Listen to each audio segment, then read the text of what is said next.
Hola jóvenes, muy buenas tardes.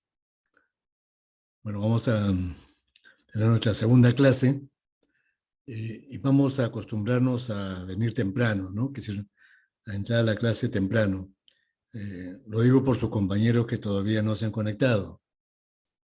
Claro, seguramente me van a escuchar porque estas clases las estamos grabando y les he mandado previamente a mediodía un correo electrónico donde les indico dónde están los enlaces, dónde están guardadas esta información.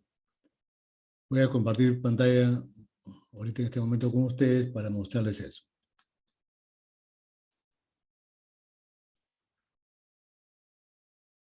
Vamos a verificar.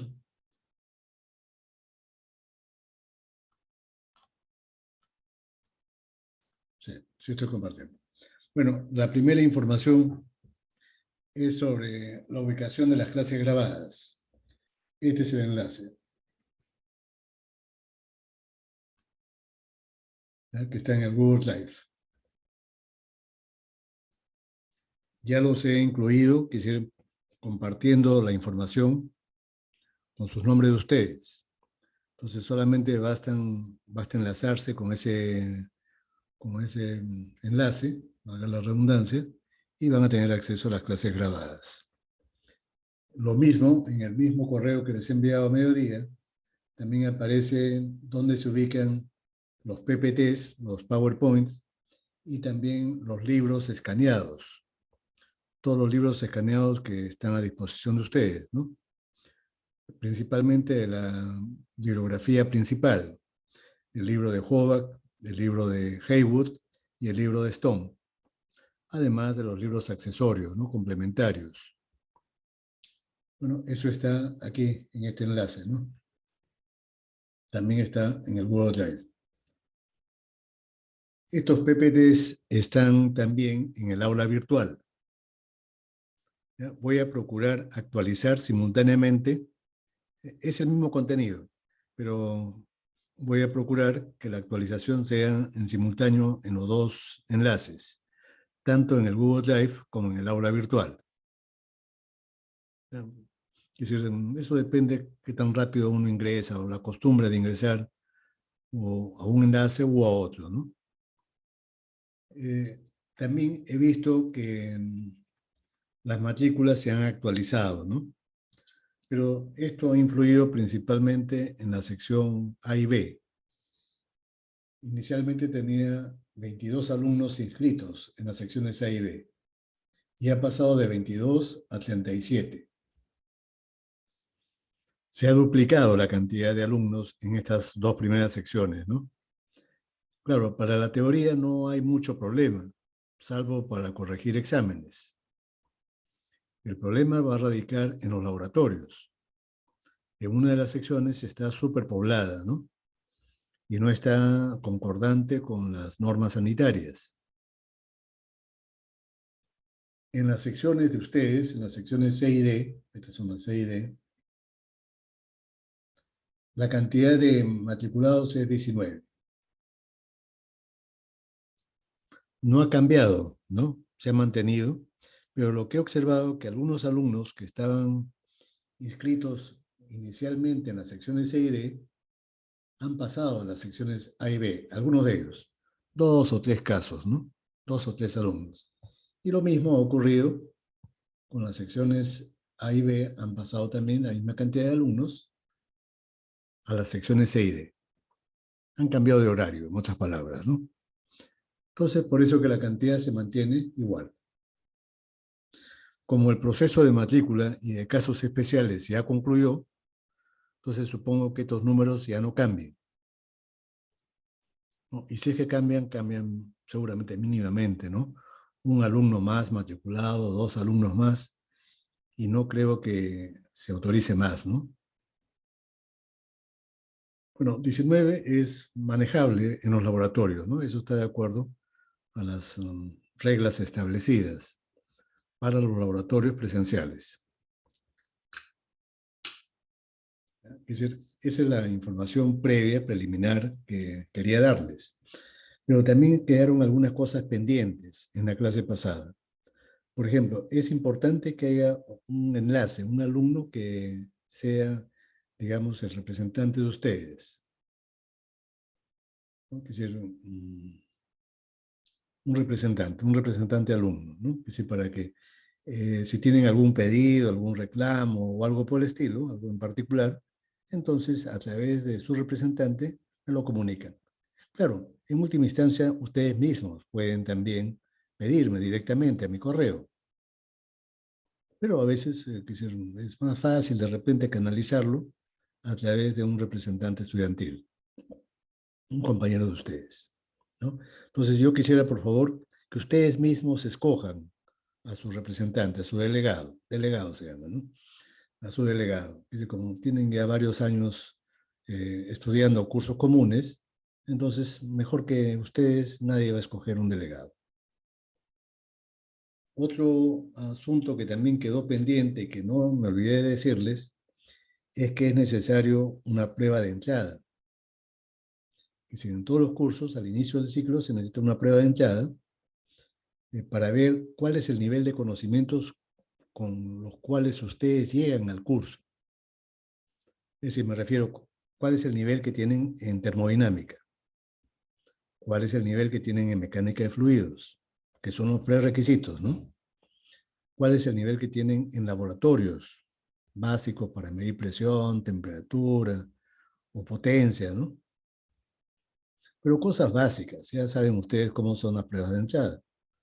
No, no son difíciles, sino solamente sirven como referencia para el profesor del curso para reforzar algunos puntos que en los prerequisitos no se haya hecho.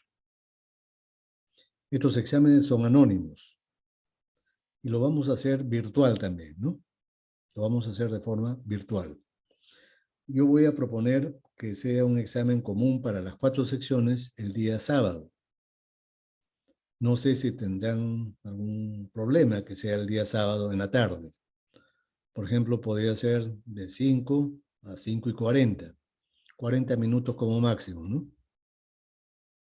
Es una prueba rápida, sencilla. No sé si tendrían algún inconveniente. Lo voy a escribir, también le voy a mandar un correo común a todos, porque las secciones A y B, me olvidé de comunicarles esto de la prueba de entrada, ¿no? También nos han hecho recordar que en la facultad, los directores de escuela y de departamento, que también hay una prueba de inglés, ¿no? Esto probablemente lo tome la próxima semana, no este sábado, sino el subsiguiente, para que no se acumulen de exámenes tampoco, ¿no?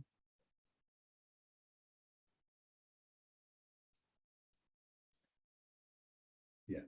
En cuanto a los enlaces del Zoom, les voy a mandar como hoy, ¿no? Como la vez pasada, como la clase pasada, y como esta, para cada clase les voy a mandar un enlace, un correo.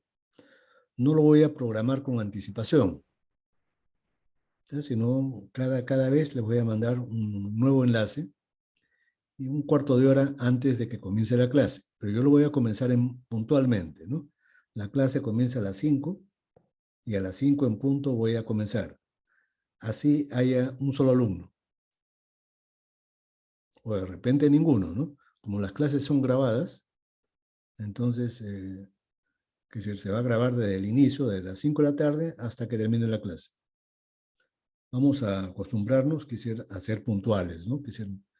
Ya he comentado eso en la clase anterior, que esa es una tara que tenemos, una mala costumbre en el Perú de ser impuntuales. Y los que tenemos que dar el ejemplo somos los que tenemos instrucción superior, los que tenemos la suerte de tener instrucción superior, ¿no? Son los que tenemos que dar el ejemplo al resto de la población.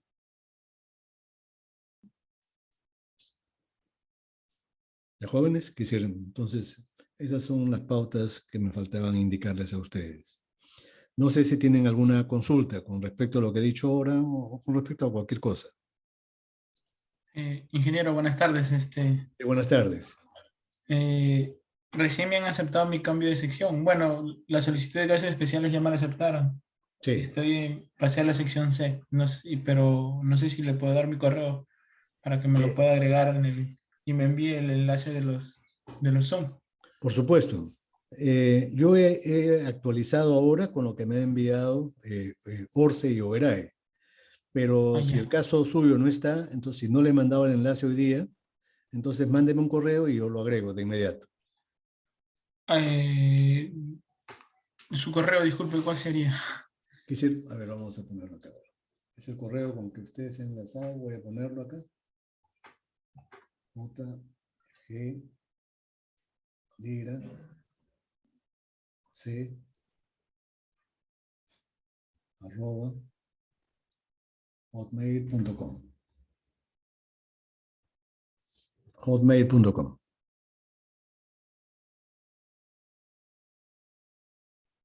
Gracias, ingeniero. Yo le estaría enviando un correo para que me pueda Está bien. enviar los links. Ya, perfecto. A todos aquellos que no estén incluidos, yo pienso que son una cantidad mínima, entonces me mandan un correo y yo de inmediato más tarde, a las 7, cuando acabe la clase, los incluyo. Y de ahí en adelante ya les mando a todos, ¿no? Entonces, bueno, dicho esto, vamos a comenzar con el primer capítulo del curso, primer capítulo formal, de acuerdo al programa analítico del curso, que corresponde a la clasificación general de los motores. Es decir, este capítulo, vamos a mostrarlo, voy a compartir pantalla con ustedes.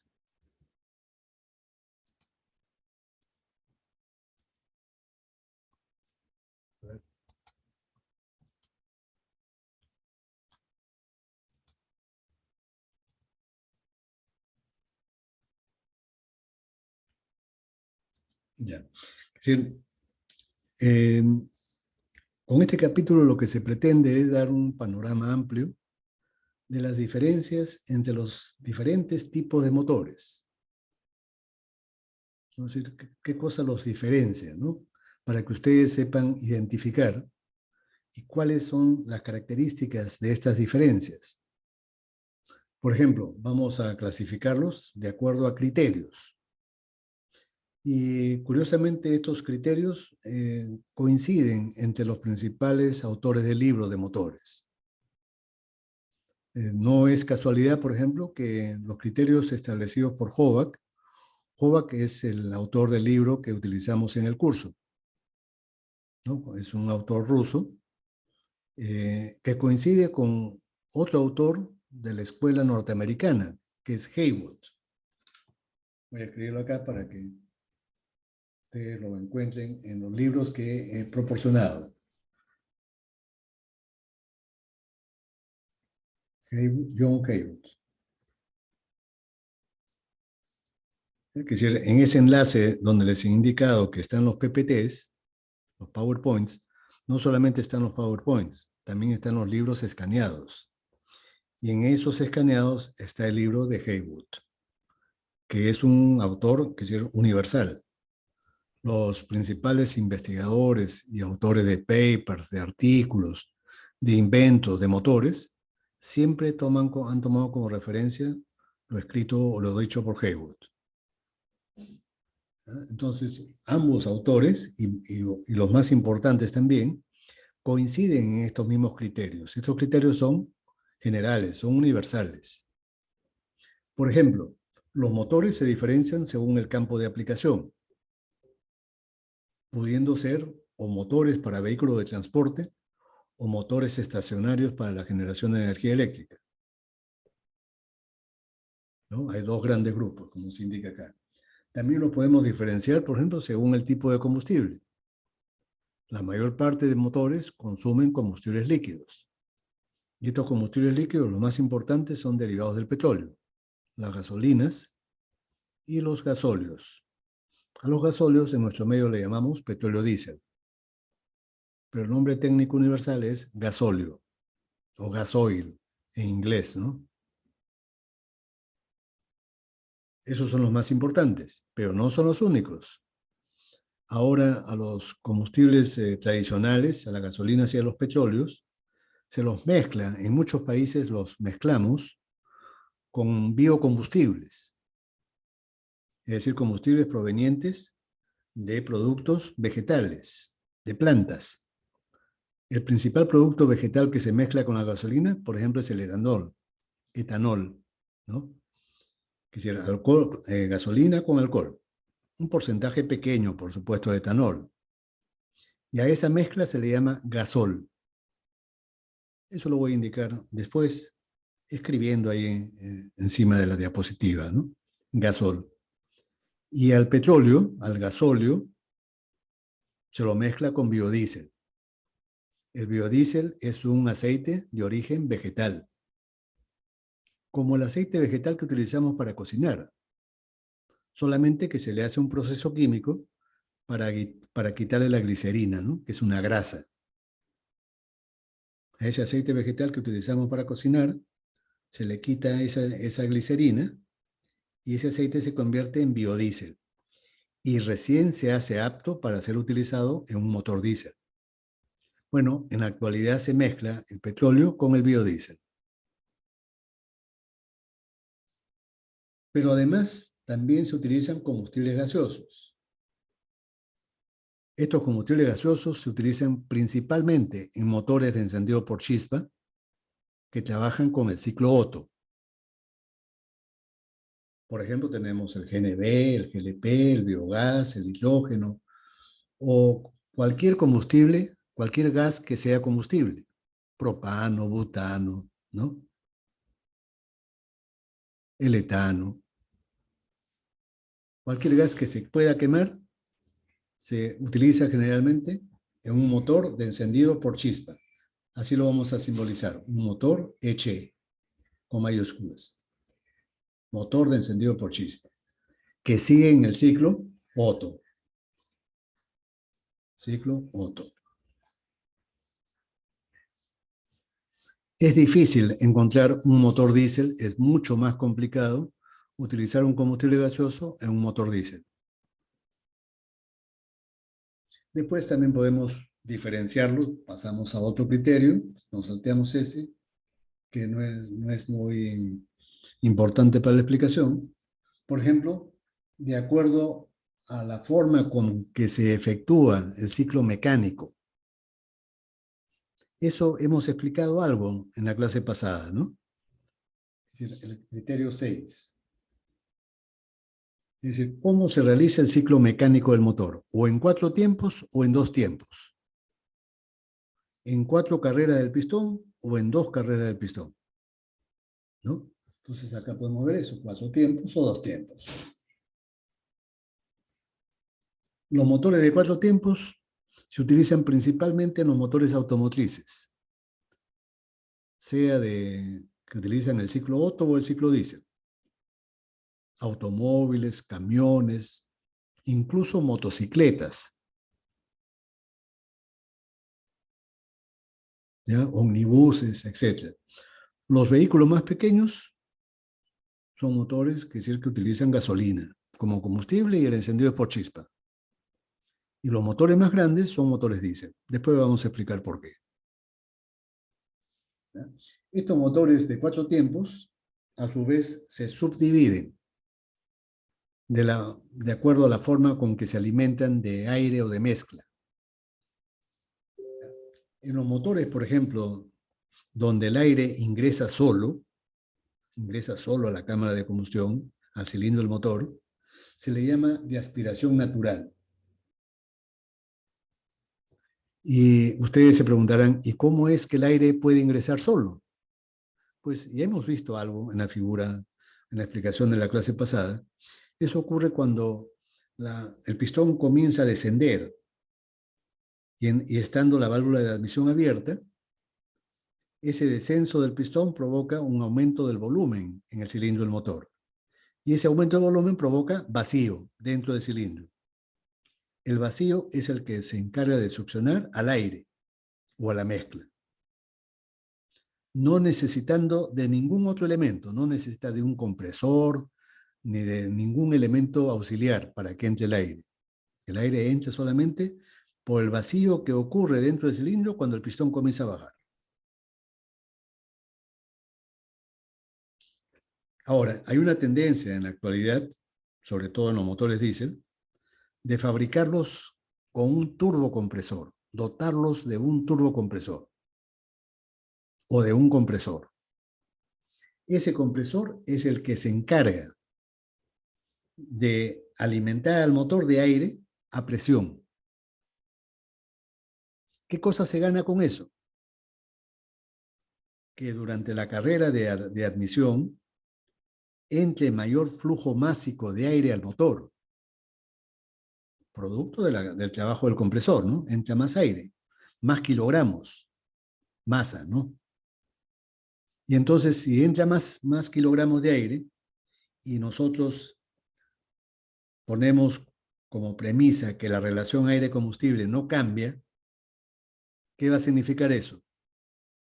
Como la relación aire-combustible no cambia y entra más aire, entonces vamos a poder nosotros introducir más combustible, manteniendo la misma relación aire-combustible. Si entra más combustible, se va a desprender más calor.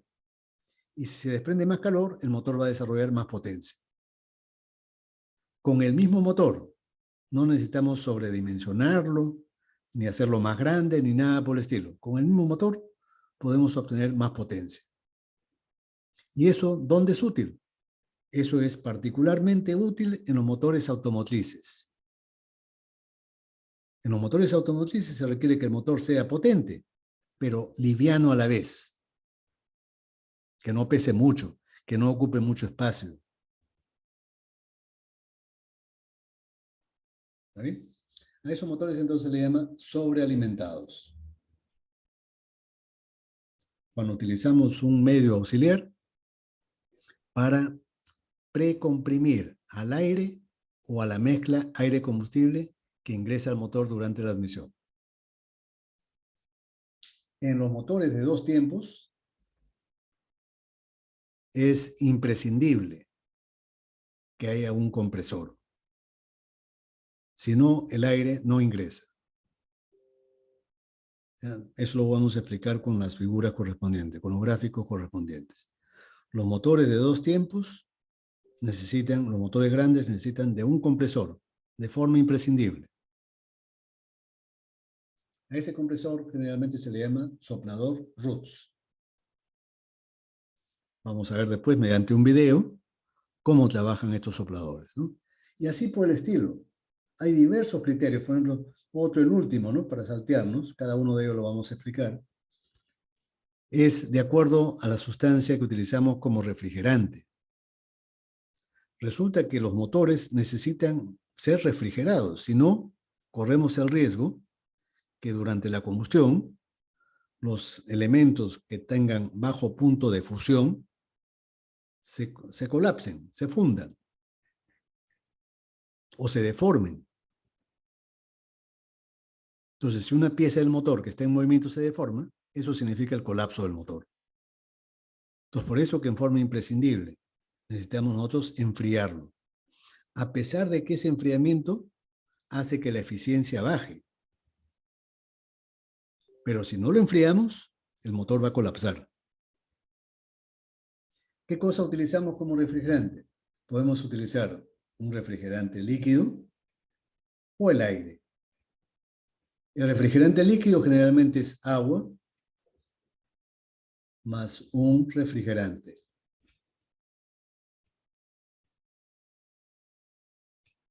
Ese refrigerante es el etileno glicol. Etileno glicol.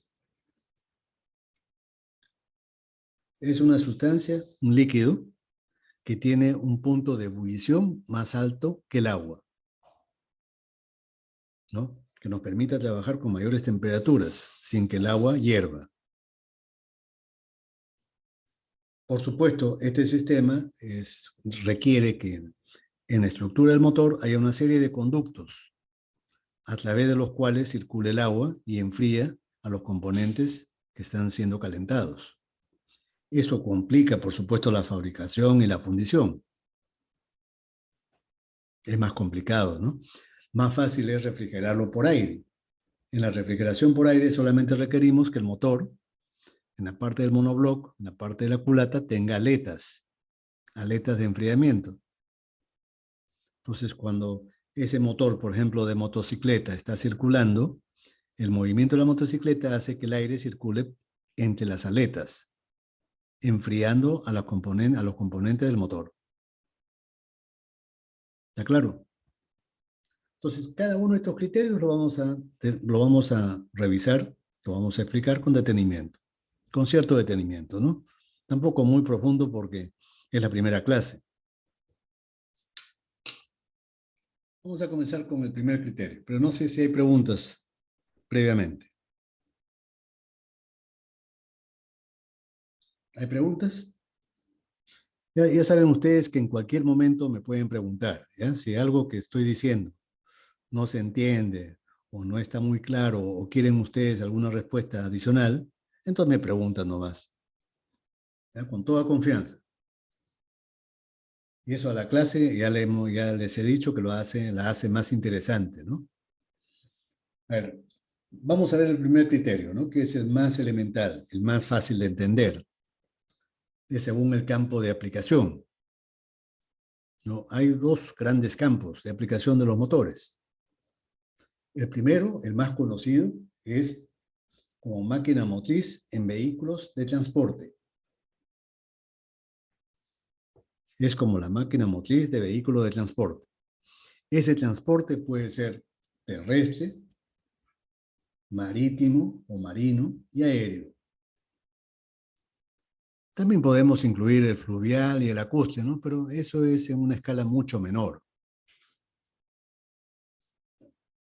El transporte terrestre principalmente se efectúa por carreteras. El 99,999% de casos es por carreteras y caminos. Y aquí la gran mayoría de vehículos tienen como máquina motriz un motor de combustión interna.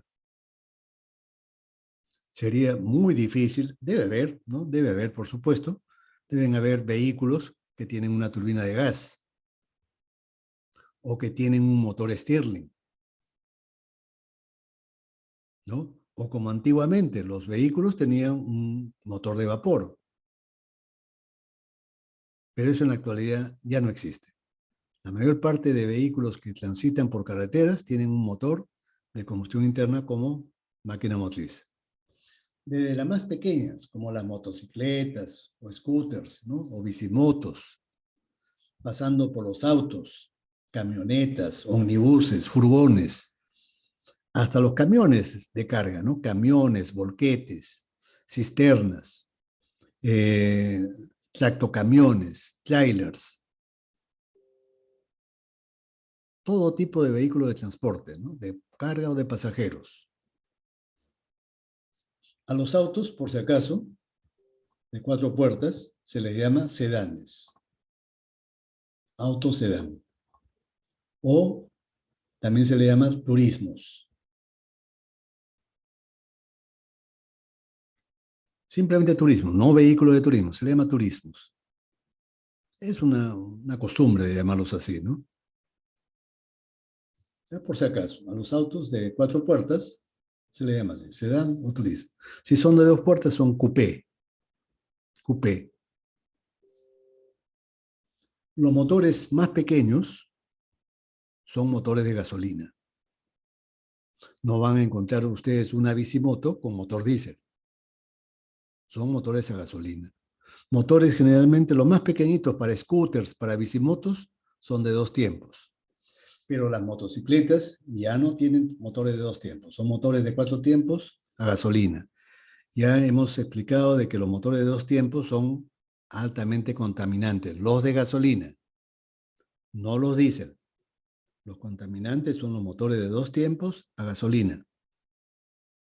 Por eso que se ha prohibido en el mundo, en los países desarrollados, ya no hay motocicletas de 2 tiempos a gasolina. Hay motocicletas, pero de 4 tiempos, que son mucho menos contaminantes. Los motores grandes, para camiones, omnibuses, trailers, ¿no? Eso, por supuesto, son diésel.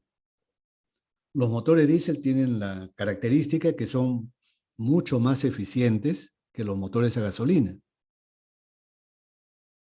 Del mismo tamaño, ¿no? Si comparamos dos motores del mismo tamaño, el motor diésel es más eficiente Y por supuesto vamos a ahorrar combustible para producir la misma potencia.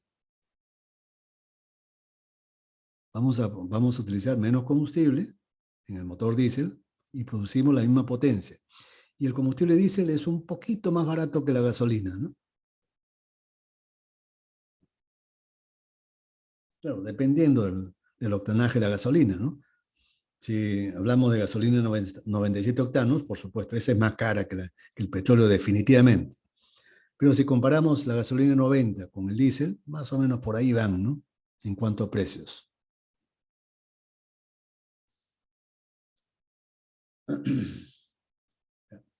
Ahora, no todos los vehículos de transporte terrestre se mueven por carreteras.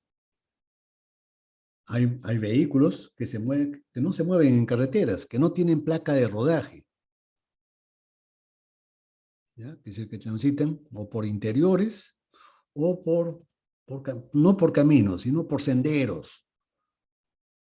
Por ejemplo, a esos vehículos se les llama off-road. ¿Qué cosa significa off-road? Traducido al español es fuera de caminos, fuera de carreteras. ¿Qué vehículos son esos? Por ejemplo, los que se mueven dentro de las factorías o de los almacenes. ¿Qué cosa hay en las factorías o en los almacenes grandes? ¿Cómo transportan los productos o la mercadería en almacenes? ¿No es cierto que muchas veces se transporta por montacargas? Así se les llama, ¿no? Los montacargas más pequeños utilizan motores a GLP. Los montacargas más grandes utilizan diésel, motores diésel. ¿Por qué se utiliza el GLP? Por una razón sencilla, que la combustión de un combustible gaseoso siempre produce menos contaminantes. La combustión de un combustible gaseoso siempre produce menos contaminantes. Y en un lugar cerrado como es un almacén, eso es de vital importancia. ¿No es cierto? Que los gases que se emitan sean pocos y además que sean poco tóxicos. Y eso se logra cuando utilizamos combustibles gaseosos. De todas maneras contamina, pero contamina menos. Después tenemos remolcadores de aviones. ¿Han visto cuando un avión entra a la zona donde los pasajeros bajan, después van a los hangares para que se les hagan mantenimiento, revisiones rutinarias, entonces los jala un remolque. Esos remolques son con motores diésel. Esos vehículos remolcadores no tienen placa. Los montacargas tampoco tienen placa porque está prohibido que transiten por las carreteras. Pero también tenemos, por ejemplo, vehículos de uso militar, desde camiones portatropas, camiones de orugas, o tanques de guerra, o camiones portalanzamisiles. Hay una variedad muy grande, ¿no? Que nosotros conocemos poco porque, bueno, no los vemos. Pero hay una variedad muy grande de vehículos, que es decir, de uso militar con motores de combustión interna. La mayor parte de ellos son con motores diésel. Los tanques, por ejemplo, utilizan motores diésel muy potentes, que pueden tener 2.000, 3.000 kilowatts de potencia. Y son obviamente motores diésel, ¿no? Por el tamaño, ya cuando un motor es grande, a nadie se le ocurriría escoger un motor de gasolina. Se utiliza un motor diésel porque es un motor eficiente, ¿no? Y ese motor eficiente se va a traducir en un bajo consumo de combustible. Además que por una cuestión de estrategia militar, pues tenemos que buscar un combustible que no sea muy inflamable, ¿no? Es decir, si le cae una granada o alguna bala por el estilo, que el tanque pues no estalle, ¿no? Entonces, por eso que se utiliza también el diésel.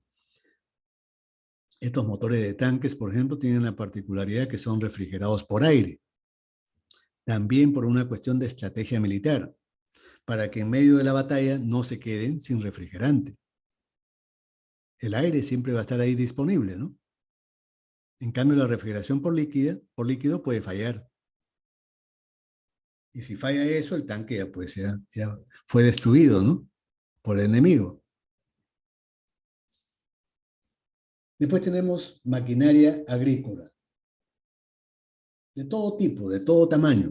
Desde pequeños tractores hasta maquinaria agrícola de mediana potencia, ¿no? Sembradoras, cosechadoras, ¿no? Para fertilizar, para trillar, etcétera. Una variedad muy grande.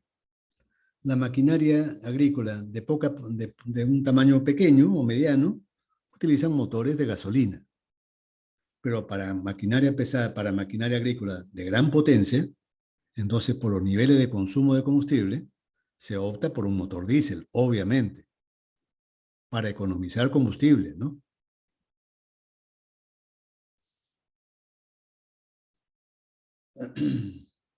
Entonces, finalmente tenemos la última categoría de vehículos off-road, que es para el movimiento de tierra.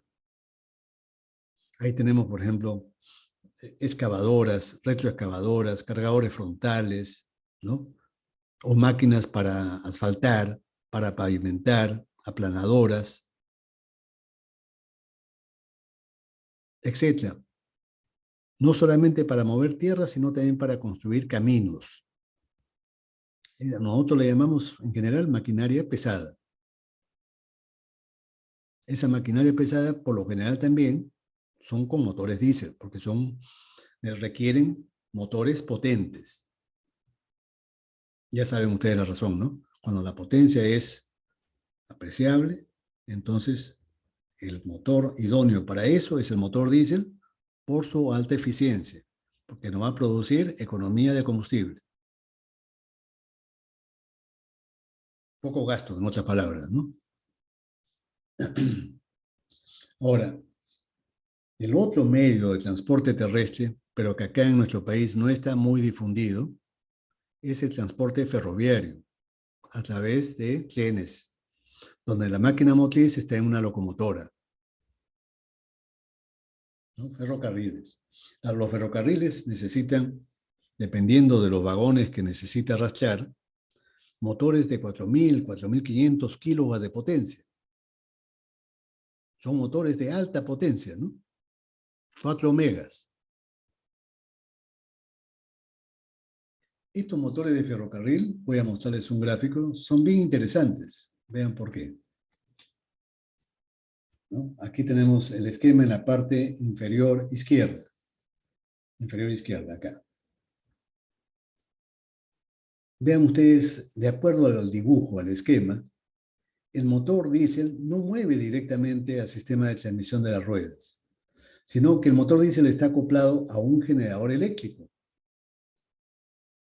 Y el generador eléctrico alimenta de corriente eléctrica a unos motores eléctricos. Esos motores eléctricos están instalados y acoplados a las ruedas del ferrocarril. Y ustedes se preguntarán, ¿y por qué ocurre eso? ¿Por qué el motor diésel está acoplado a un generador? A estos motores se le llaman motores diésel eléctricos. Motores diésel eléctricos. Pero acá, ¿por qué el nombre eléctrico? No es que el motor diésel sea eléctrico, sino que la transmisión es eléctrica. El sistema de transmisión de potencia es eléctrica. ¿Y qué ventajas tiene eso? Para explicar la ventaja voy a ponerles el caso de un automóvil. En un automóvil, ya ustedes saben, ¿no? Todos sabemos que es imprescindible que tenga una caja de cambios y que tenga un embrague. Esa caja de cambios es como una especie de caja reductora. Una caja llena de engranajes cuya función es reducir la velocidad, pero de forma variable. No es una caja reductora de una sola relación de transmisión, sino que uno tiene la posibilidad de cambiar la relación de transmisión. Cuando ponemos la palanca de cambios en primera, tenemos la máxima relación de transmisión. Entonces las ruedas se mueven lentamente, pero ganamos en torque. El torque crece notablemente cuando estamos en primera. Si pasamos a segunda, la relación de transmisión es menor. ¿Qué significa eso? Que la velocidad en las ruedas va a crecer, pero el torque va a disminuir. Y así sucesivamente, hasta poner la última marcha. ¿Y por qué se requiere eso? ¿Por qué, además de la caja, necesitamos el embrague todavía? Resulta que en los vehículos de transporte terrestre, el momento resistivo, el momento resistente, el que se opone al movimiento del vehículo, en el arranque es muy grande por la inercia, por el rozamiento, pero principalmente por la inercia. Entonces, el torque motor que produce el motor, valga la redundancia, el par motor que produce el motor, es insuficiente para vencer esa inercia. ¿Qué hacemos para lograr eso? Nosotros desembragamos al motor, lo ponemos en neutro en la caja, el embrague en neutro. Y entonces, ¿qué cosa ocurre? Lo ponemos la palanca de la caja de cambios en primera. ¿Qué cosa estamos consiguiendo con eso? Que el torque en las ruedas crezca para poder vencer la inercia, la resistencia al movimiento. No importa que al principio el vehículo se desplace con lentitud. Lo importante es vencer la inercia. Una vez que el vehículo va comenzando a ganar velocidad, una vez vencida la inercia, entonces pasamos sucesivamente a otros cambios. Segunda, tercera, cuarta, ¿no? Y si queremos ir muy rápido, lo ponemos la caja de cambios en la última marcha.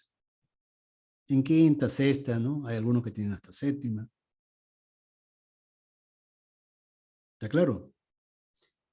Ahora, ¿qué pasa en los motores eléctricos? ¿Cuál es la característica del motor eléctrico?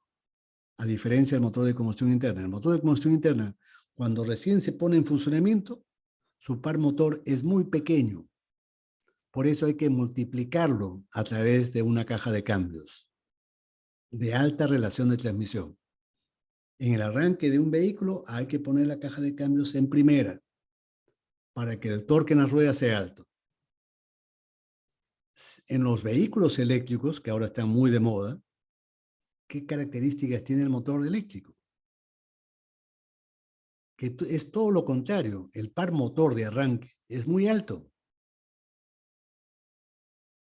Es decir, cuando uno no ha manejado un vehículo eléctrico, ¿no? No sé si ustedes habrán manejado, pero les puedo mencionar, porque eso está en la literatura. Es decir, estos vehículos eléctricos, los Tesla, tienen una aceleración increíble. Apenas uno pisa el acelerador, el vehículo sale disparado. ¿Por qué? Porque el par motor de los motores eléctricos, en el arranque, a baja velocidad, es muy alto. Igual que las turbinas de gas. Las turbinas de gas también tienen esa propiedad. ¿Y por qué ocurre eso? ¿Por qué en las turbinas de gas, por qué en los motores eléctricos el par de arranque es alto y en los motores de combustión interna no? Por una sencilla razón. En las turbinas a gas, no es cierto que las toberas por donde ingresa el gas a los álabes de la turbina están en todo el perímetro de los álabes. Por todas las toberas entra gas, en toda la periferia, en los 360 grados. Por eso que el par de arranque es alto. En los motores eléctricos, no es cierto que en el estator del motor eléctrico, donde hay bobinados, los bobinados están en toda la periferia, en todo el perímetro interior del estator. Entonces, en los 360 grados se generan campos magnéticos muy potentes en todo el perímetro. Eso hace que el motor eléctrico tenga un alto par de arranque. En cambio, en el motor de combustión interna, imaginen que tengan un solo cilindro, como las motocicletas, ¿no? ¿Qué cosa pasa? Es decir, de todo el tiempo del ciclo de trabajo, solamente la cuarta parte es motriz. La admisión, la compresión, el escape consumen energía. Y si en el momento del arranque el pistón no está en esa carrera de expansión, es muy difícil que arranque, ¿no? No va a arrancar.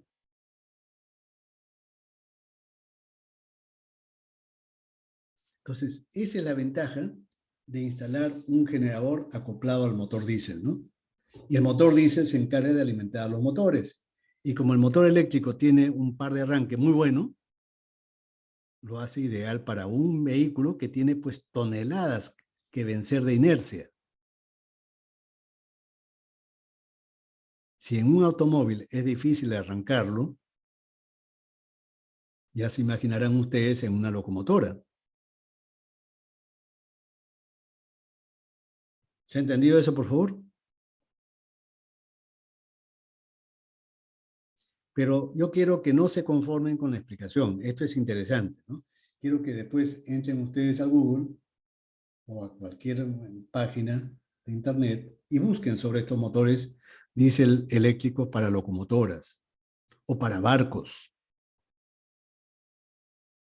En los barcos, por ejemplo, que si ustedes entran a la Wikipedia, van a encontrar, por ejemplo, que la primera aplicación del motor de combustión interna no fue para vehículos de transporte terrestre, sino fue para botes. ¿Por qué motivo? Porque ¿qué cosa es lo que mueve el motor de un bote? El motor de un bote, finalmente lo que mueve es una hélice. ¿Y qué cosa se opone al movimiento de la hélice? No es la resistencia fluida del agua. Eso es lo que se opone. Pero esa inercia para mover el agua es mucho menor que lo que implica desplazar a un vehículo por una carretera. Ahora, vean en este esquema de un motor de aplicación marítima o marina, para una embarcación, por ejemplo, podría ser una bolichera, ¿cómo es el sistema de transmisión? Tenemos el motor diésel, tenemos una caja reductora, porque claro, la hélice no se va a mover a la misma velocidad que el cigüeñal del motor. Entonces le ponemos una caja reductora que aumente el torque y baje la velocidad. La hélice no es necesario que gire tan rápido como el motor, ¿no? Pero no hay embrague. Los motores marinos no necesitan embrague. No necesitan de caja de cambios. Tienen una caja reductora con una relación de transmisión única. Ya no hay primera, no hay segunda, no hay tercera, como en un automóvil, ¿no? Es una caja reductora, pero con una relación de transmisión única. ¿Está claro? ¿Por qué no es necesario el embrague? Porque la resistencia que le ofrece el agua a la hélice para que comience a moverse es pequeña. El motor es capaz de vencer esa resistencia de oposición del agua para el movimiento de la hélice, cosa que no ocurre en un automóvil. ¿Se entendió, por favor?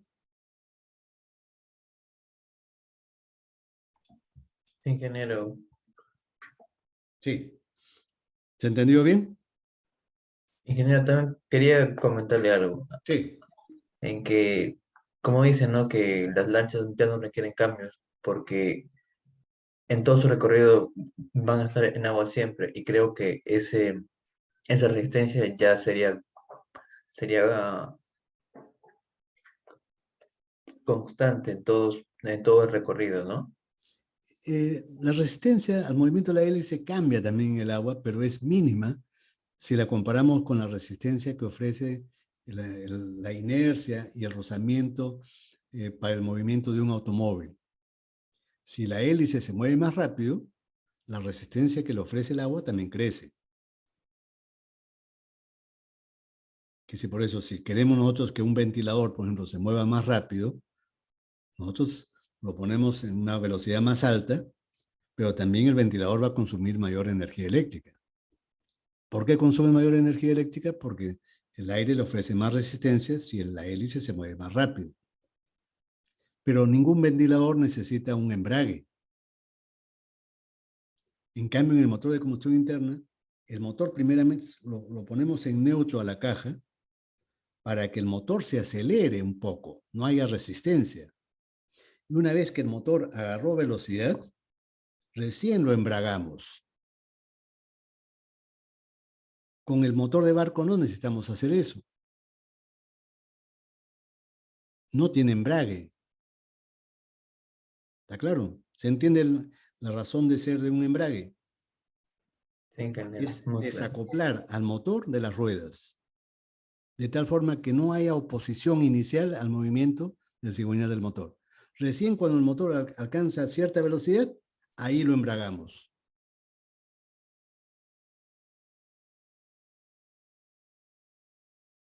¿Vale? Ya, a ver. Después tenemos motores para transporte marítimo o marino, ¿no? Aquí también se incluye el transporte fluvial, el transporte lacustre, ¿no? Pero son aplicaciones mucho menores. Acá tenemos desde los vehículos más pequeños, que son las lanchas, o las motonáuticas también, lanchas con motor fuera de borda, ¿no? Son los únicos navíos que tienen motores fuera de borda. Ya después pasamos por los yates, donde el motor está dentro de la embarcación, o deslizadores, o bolicheras, barcos de todo tipo, de todo tamaño, de toda aplicación. Tenemos transatlánticos, tenemos barcos cargueros, barcos metaneros, tenemos también ferries. En Europa, por ejemplo, en Estados Unidos, muchas se utilizan los ferries para transportar pasajeros y autos, vehículos, ¿no? De una orilla a la otra orilla. Por el Canal de la Mancha, por ejemplo, ¿no? Pasan los ferries, transportando personas y vehículos. Claro, ahora hay un túnel, ¿no? Subterráneo, submarino, que une Inglaterra con Francia, pero antes era por ferries. En nuestra selva, por ejemplo, hay unas embarcaciones así rústicas que se llaman pequepeques, ¿no? Que tienen un motorcito de gasolina. Entonces, los más pequeños, los navíos más pequeños tienen motores a gasolina. En el caso de las motonáuticas y de las motos más pequeñas, de los botes más pequeños, los motores pueden ser de 2 tiempos incluso. Motores de 2 tiempos, refrigerados por aire, los más pequeñitos. Ya cuando para navíos más grandes, como yates, bolicheras u otros más grandes, obviamente ya cada vez se utilizan más motores diésel. No podemos imaginarnos, por ejemplo, un transatlántico con un motor de gasolina. Son grandes motores diésel o motores cargueros. El motor diésel más grande fabricado es un motor finlandés de la marca Wärtsilä, ¿no? Que tiene cerca de 95.000 kilowatts de potencia.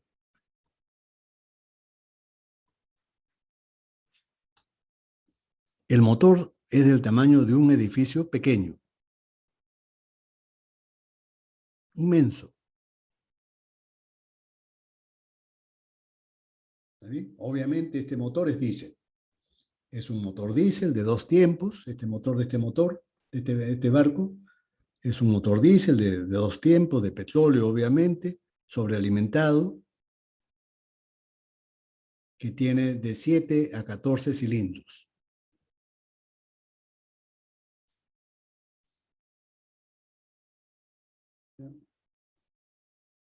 Ahora, en el transporte aéreo, acá ocurre algo peculiar, algo histórico peculiar, ¿no? Hasta la Segunda Guerra Mundial, todos los aviones tenían como máquina motriz un motor de combustión interna, a gasolina, refrigerado por aire. Motores de 2 tiempos o de 4 tiempos, pero a gasolina. Ocurre que en la Segunda Guerra Mundial, a finales de la Segunda Guerra, se inventa el turbojet para los cazas, ¿no? Cazabombarderos. Entonces, primeramente en Inglaterra y inmediatamente después en Estados Unidos. Y entonces, una vez que acabó la Guerra Mundial, esa tecnología se traspasó a la aviación comercial.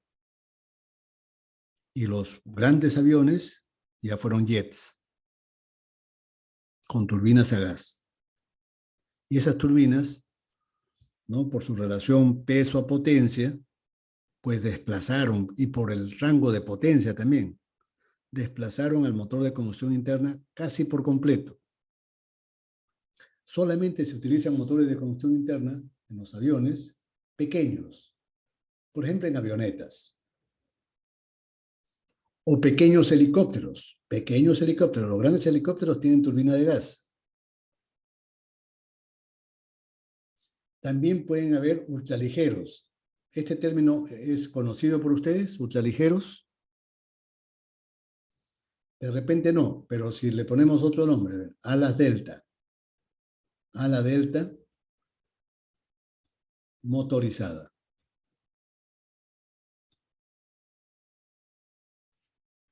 Por ejemplo, en la Costa Verde podemos ver que hay empresas que alquilan con piloto estas alas delta motorizadas. Y uno puede subir ahí, ¿no? Y si el piloto es el que maneja el ultraligero, la ala delta, con su motorcito. A veces también lo utilizan en el verano para que si lo amarran a una tela, a un aviso comercial, haciendo propaganda de algún producto. Eso también utilizan un ultraligero. También hay un vehículo aéreo que quiero que lo busquen ustedes, que se llama autogiro.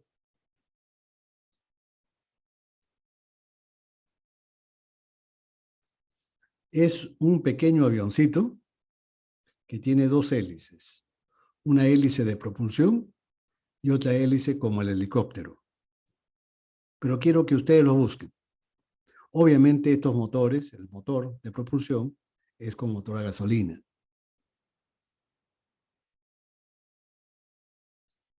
Que decir, en alguna de las series de James Bond, él, por ejemplo, se traslada en un autogiro, un avioncito unipersonal, pequeñito.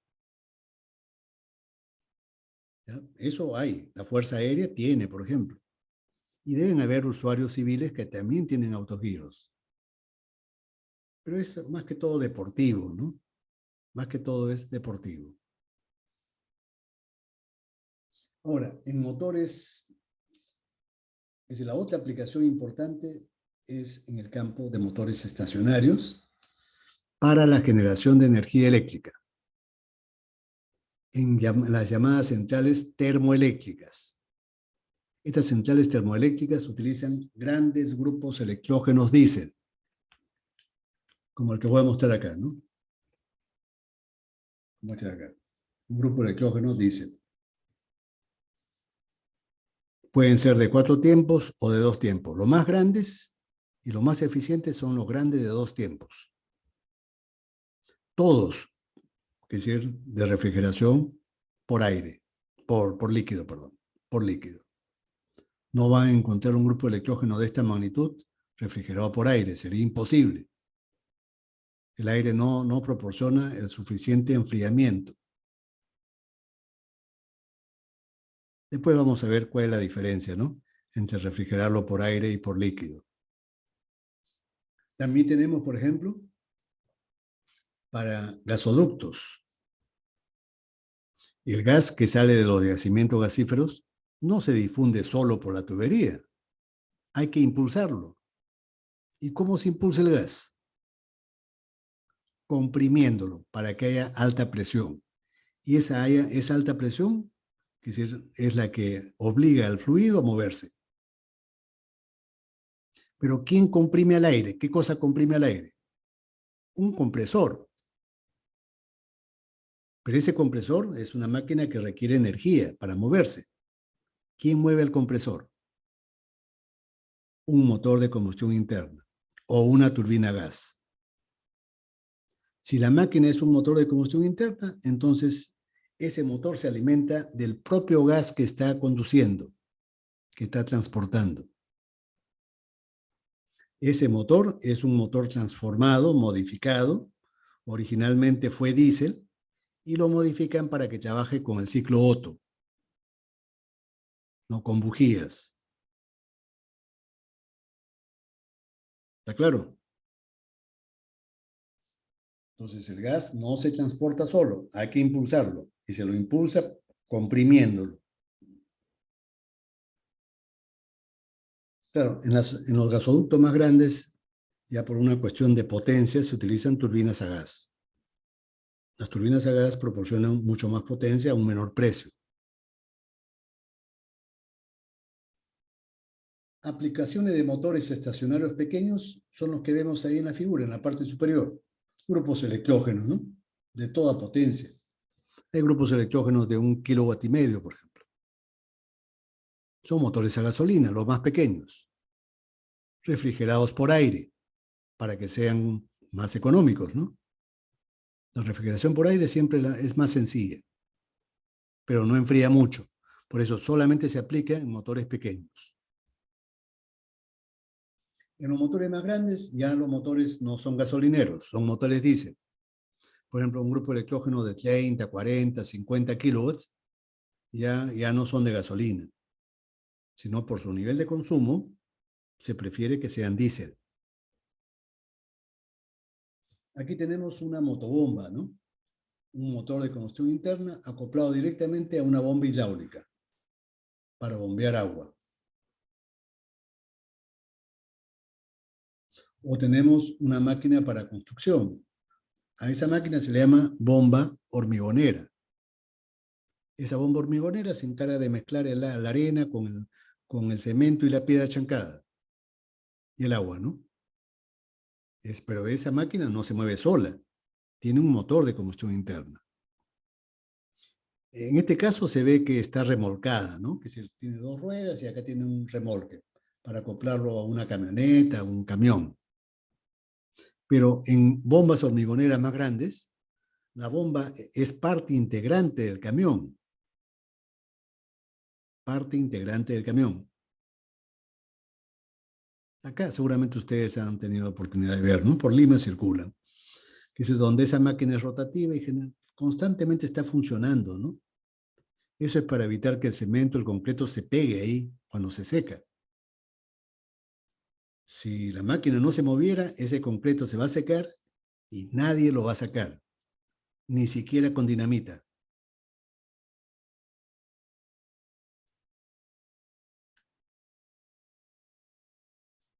Ahora, hay motores que se utilizan en máquinas portátiles. Esas máquinas portátiles no son ni de transporte de pasajeros, ni tampoco para generar energía eléctrica.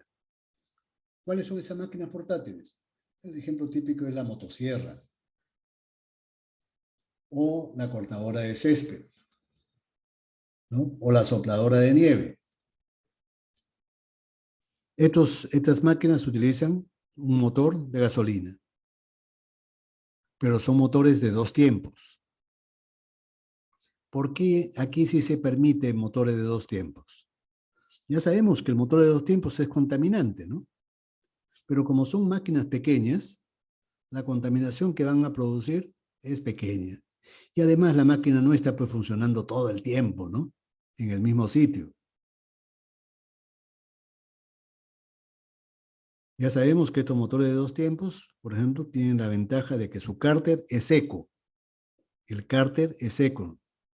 No se le echa aceite al cárter. El aceite se mezcla previamente con la gasolina. Y el aceite entra con la gasolina al motor. Y el cárter está seco. Por eso que la motosierra no lo puede inclinar y nunca vamos a ver a una motosierra chorreando aceite. Si tuviese cárter húmedo, ahí sí.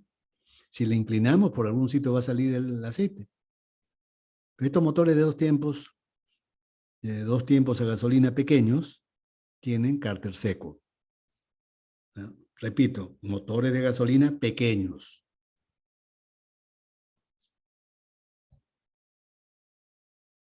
¿Está bien? ¿Se entendió, por favor? Ya. Ahora nos vamos a saltear, ¿ya? Para después retornar. Vamos a ver todos los criterios, pero vamos a saltearnos y vamos a pasar.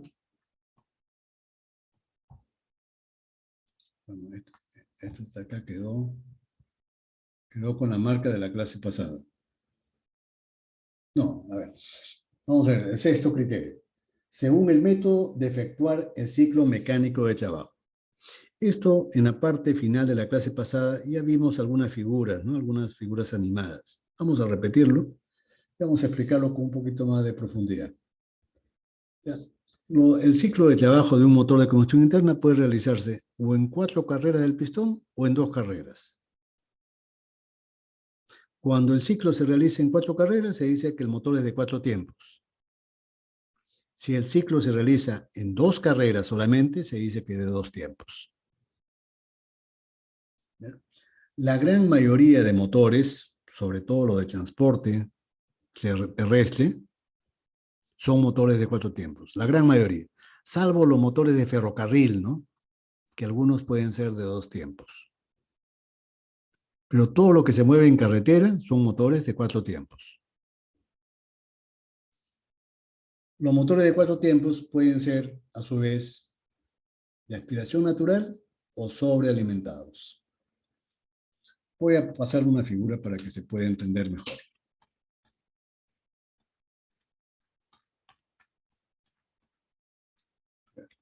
Acá.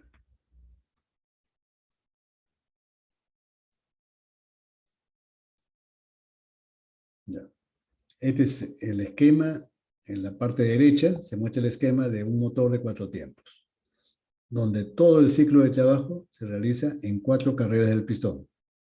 2 carreras descendentes, la de admisión y la de expansión, carreras mecánicas, y 2 carreras ascendentes, también mecánicas, de compresión y escape. La única carrera motriz del motor es la tercera. Es la única que produce trabajo y potencia. Todas las demás consumen energía y trabajo. La admisión, la compresión y el escape consumen trabajo, consumen energía. ¿Está claro? Ahora, en la carrera de admisión, en los motores de aspiración natural, ¿qué cosa pasa? ¿Qué cosa ocurre? ¿Por qué el aire ingresa al cilindro del motor? Cuando el pistón baja. Baja del punto muerto más alto, llamado punto muerto superior, que nosotros le vamos a llamar PMS, hasta el punto más bajo. Supongamos que sea este. PMI, punto muerto inferior. Sincronizadamente vean ustedes que la válvula de admisión está abierta. ¿Por qué ingresa el aire? La razón es bastante sencilla y seguramente ustedes la saben. Cuando el pistón baja, aumenta el volumen dentro del cilindro y la presión disminuye. Disminuye tanto que se hace una presión de vacío. Ese vacío es el que se encarga de succionar al aire o a la mezcla aire-combustible. Entonces el aire o la mezcla aire-combustible entra a través de la zona, de la sección libre de la válvula, ¿no?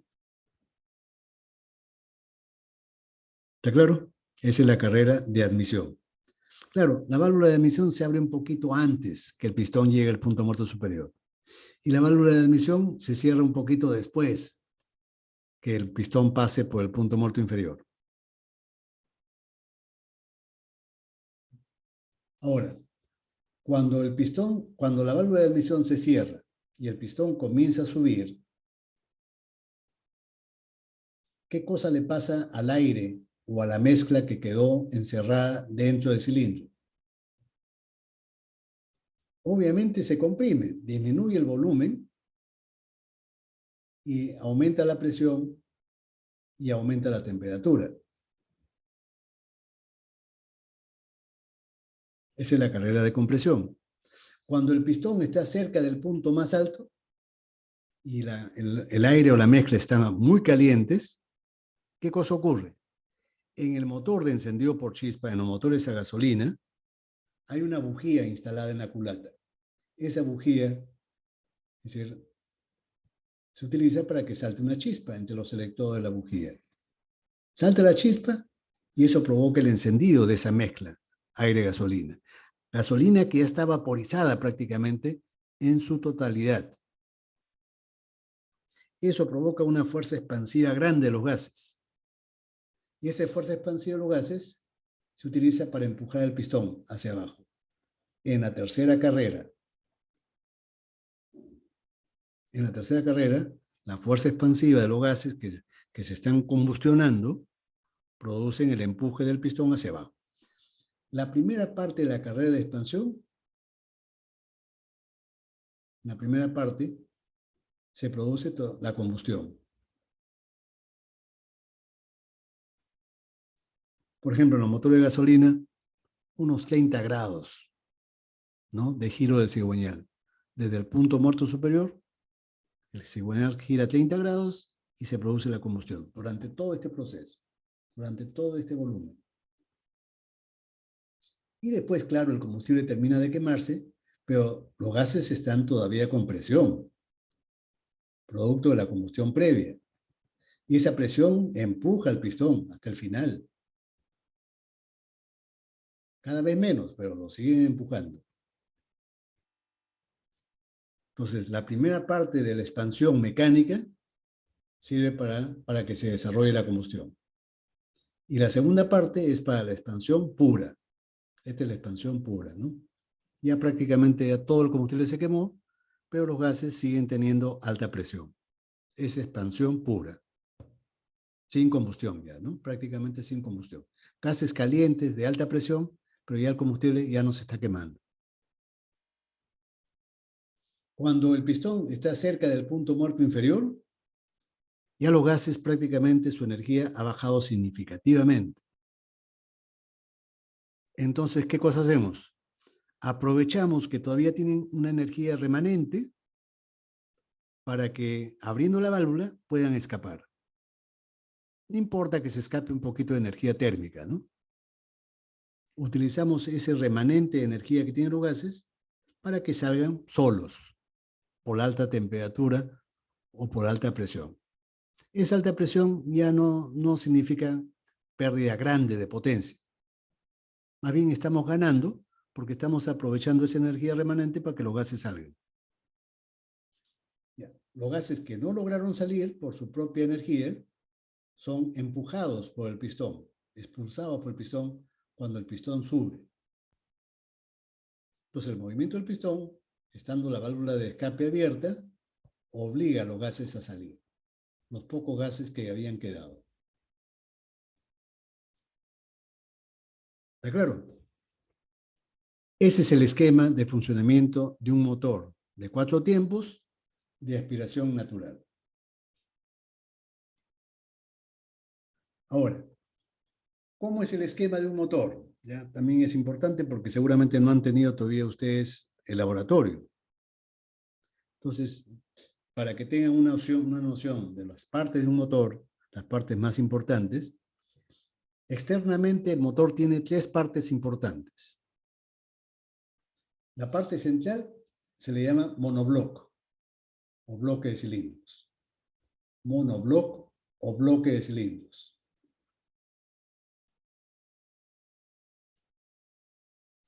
En los motores grandes, en el monobloc hay unos agujeros y dentro de los agujeros se le pone una camiseta. un tubo de acero. El resto puede ser un material más barato, pero es importante que la camiseta sea de acero para que resista el rozamiento, las altas presiones, las altas temperaturas. Esta camiseta que se ve acá es de acero. El resto puede ser fundición. El monobloc puede ser fundido, que es un material más barato. ¿Está claro?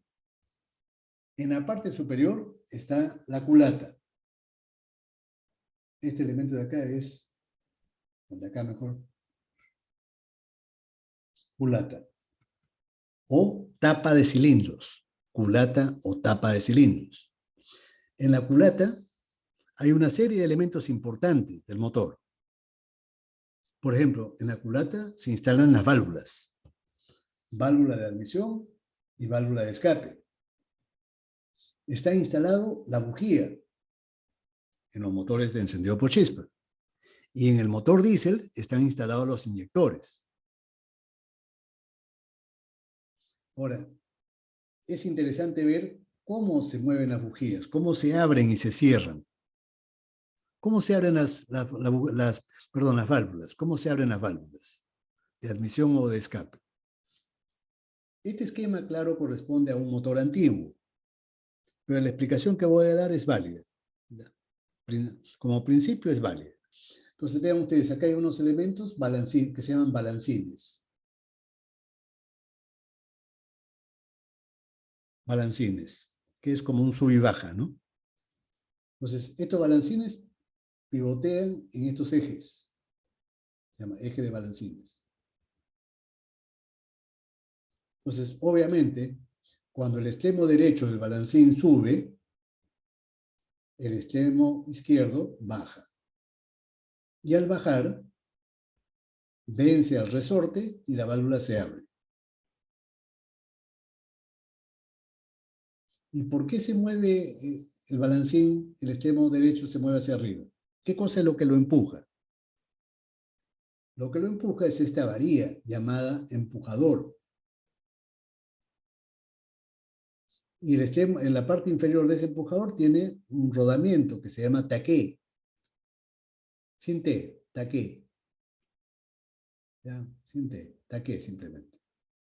Con acento en la E, taqué. Entonces, ese taqué, vean ustedes que está apoyado en esta leva. Esta es una leva. Cuando la cresta de la leva empuja el taqué, el empujador sube y la válvula se abre. Lo mismo pasa con la válvula de admisión. Exactamente igual. Claro, en otro momento, ¿no? Ya sabemos que hay un desfasamiento de una vuelta de 360 grados entre el proceso de admisión y el de escape. Hay un desfasamiento de 360 grados. Una vuelta completa del cigüeñal. ¿Está claro? Ahora, la tercera parte del motor, la parte externa, es la parte inferior. En la parte inferior hay una bandeja. Acá en esta figura no se ve, pero hay una bandeja. Esa bandeja sirve para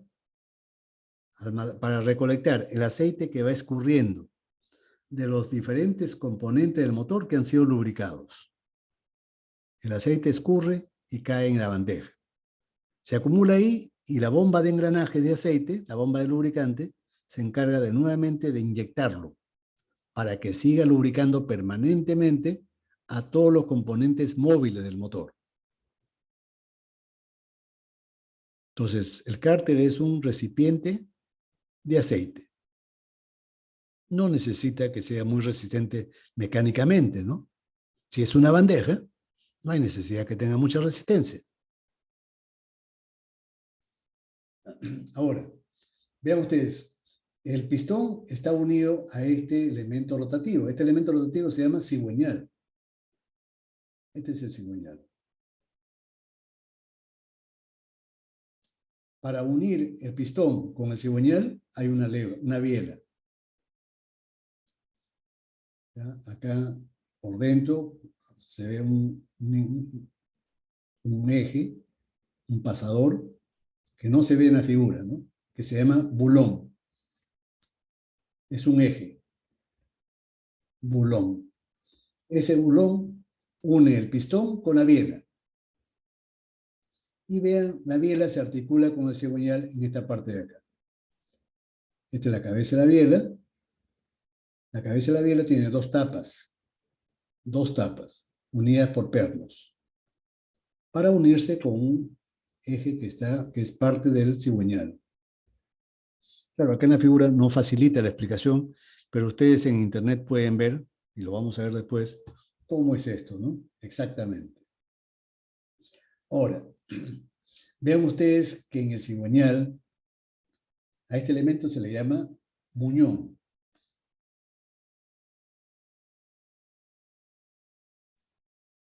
Muñón. Muñón es la parte donde se articula la biela con el cigüeñal. Muñón. Muñón del cigüeñal. Ahora, vean ustedes que este elemento, si no tuviese el contrapeso, a este se le llama contrapeso, el giro del cigüeñal sería muy irregular.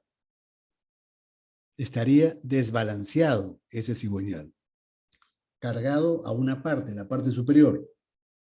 Para contrarrestar esa carga en la parte superior y equilibrarlo al cigüeñal, se le pone un contrapeso, para que el giro del cigüeñal sea uniforme y no esté oscilando, ese giro no sea oscilante, ¿no? Sino sea continuo, un giro continuo del cigüeñal.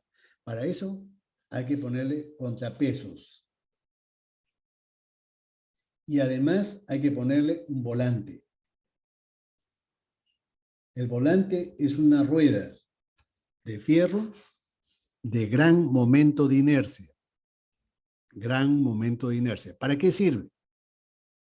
Para almacenar energía cinética rotacional. ¿En qué momento se almacena energía cinética rotacional? En la carrera de expansión. Ahí se almacena, ahí se acelera el cigüeñal. Y esa aceleración se aprovecha en forma de energía cinética rotacional. ¿Para qué? Para que cuando estemos en las carreras de admisión, compresión y escape, el cigüeñal siga moviéndose, porque hemos dicho que las carreras de admisión, compresión y escape consumen energía y trabajo. La única carrera motriz del ciclo es la carrera de compresión, de expansión. Entonces, el volante también le da uniformidad al movimiento rotativo del cigüeñal. ¿Se entendió? ¿Se entendió, jóvenes? Sí, ingeniero. Sí, ingeniero. Sí, ya. Ahora, los motores de 4 tiempos, como lo pongo acá, también pueden ser sobrealimentados. ¿Qué cosa significa que un motor sea sobrealimentado? El ejemplo típico de la sobrealimentación es utilizando un turbocompresor. ¿Qué cosa es un turbocompresor? Habrán escuchado ustedes que muchas camionetas 4x4 tienen un turbocompresor. Y el turbocompresor le proporciona al motor de la camioneta más potencia. ¿Y por qué ocurre eso? ¿Por qué el turbo le da más potencia al motor de la camioneta? Porque vean ustedes, ¿qué cosa es el turbocompresor? Es un accesorio, una máquina accesoria del motor, que tiene como partes principales a un compresor, que está acá, y a una turbina. Acá. Este es el rotor del compresor, y este es el rotor de la turbina. C y T. Compresor, turbina. Unidos por un mismo eje. Pero vean ustedes, esta es la válvula de escape, esta es la válvula de admisión. Cuando la válvula de escape se abre, los gases, antes de expulsarlos al medio ambiente, lo hacemos pasar a través de los álabes del rotor de la turbina. Cuando los gases aún calientes, no mucho, pero aún calientes, pasan por los álabes de la turbina, hacen que la turbina se mueva. comienza a girar. La turbina comienza a girar. Y este movimiento sirve para arrastrar al rotor del compresor. El rotor del compresor también comienza a girar. Entonces, el aire que está siendo succionado por el movimiento del pistón, el movimiento del pistón es el que sigue succionando el aire. Pero ¿qué cosa le ocurre al aire que pasa por los álabes del compresor? Cuando pasan por los álabes del compresor, el movimiento del rotor le imprime energía en forma de presión y temperatura. La presión del aire y la temperatura del aire en el compresor aumentan. A pesar de que la temperatura se incrementa, el aumento de la presión es más significativo. ¿Ya? Y por lo tanto, la densidad del aire a la salida del compresor aumenta. En este punto, la densidad del aire es mayor que la densidad atmosférica. ¿Qué significa eso? Que la compresión le ha otorgado al aire una mayor densidad. Y el aire que ingresa, ingresa más denso. Y por lo tanto, el flujo másico de aire que entra al motor se va a incrementar.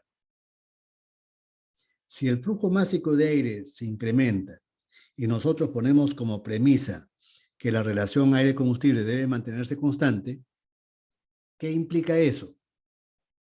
Como entra más aire, tenemos chance de quemar más combustible. Y si se quema más combustible, se va a desprender más calor en la combustión. Y si se desprende más calor, el motor va a desarrollar más potencia. Pero con una ventaja notable. No hemos necesitado sobredimensionar al motor. No hemos necesitado de cambiar el motor por uno más grande para obtener más potencia. Estamos utilizando el mismo motor. ¿Qué significa eso? Que la relación potencia a peso, potencia del motor, vamos a llamarle N, con respecto al peso del motor, ha aumentado.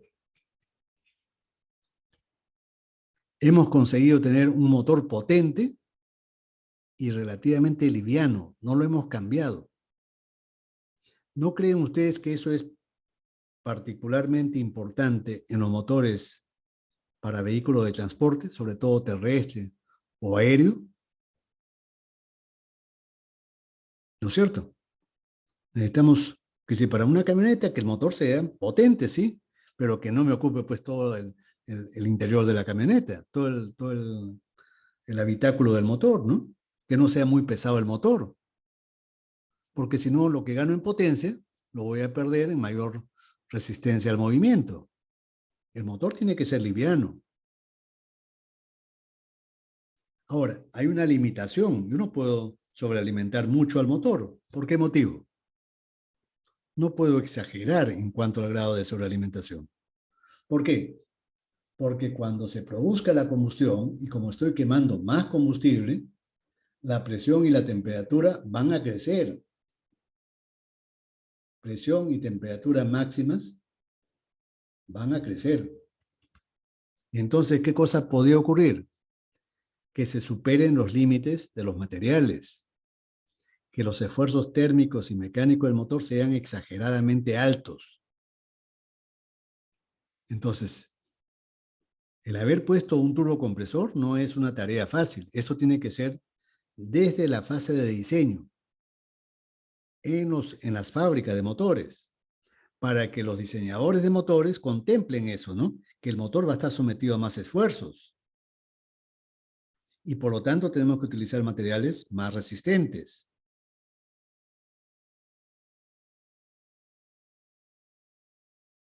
También uno puede sobrealimentar al motor en forma artesanal, ¿no? Pero cuando yo lo hago en un taller, así en forma hechiza, yo no puedo garantizar de que ese motor va a ser más potente. Se va a mover, pero no garantizo que la potencia sea alta. Por eso, esta sobrealimentación se hace desde la fábrica, o con criterio por lo menos, ¿no? Si lo hago yo en mi taller, por lo menos tengo que tener criterio de ingeniería, No lo puedo hacer en forma empírica nomás, ¿no?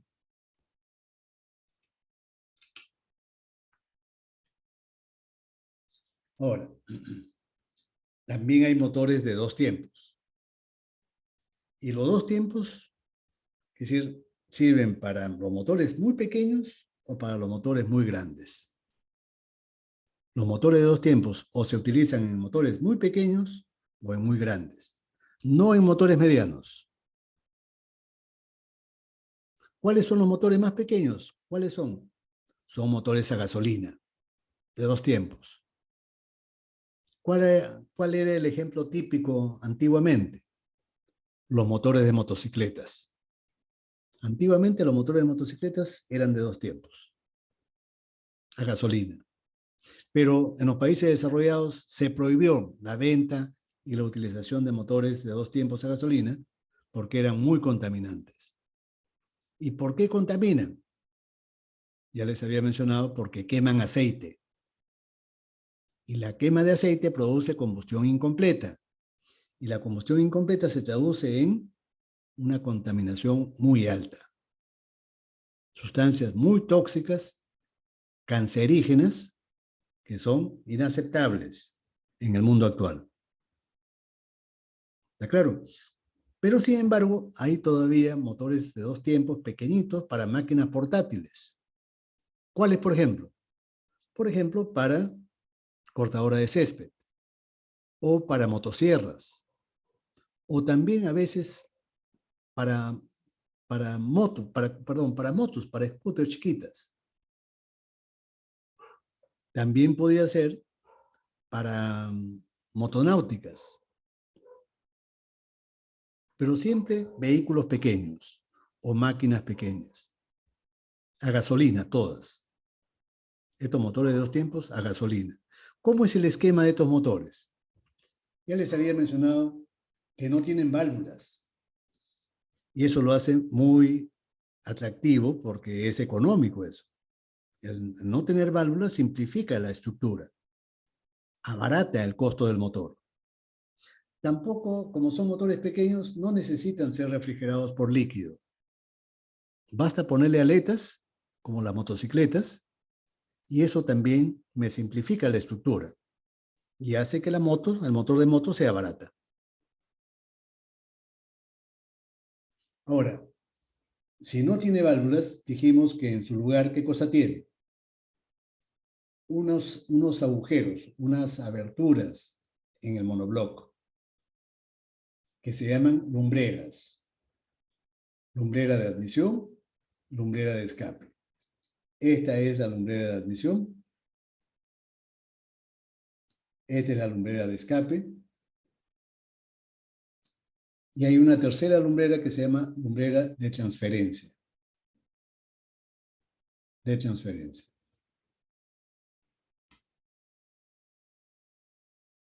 Ahora, vean ustedes que por la lumbrera de admisión, obviamente tiene que ingresar la mezcla aire, gasolina y aceite, proveniente de un carburador. Esa mezcla proviene de un carburador.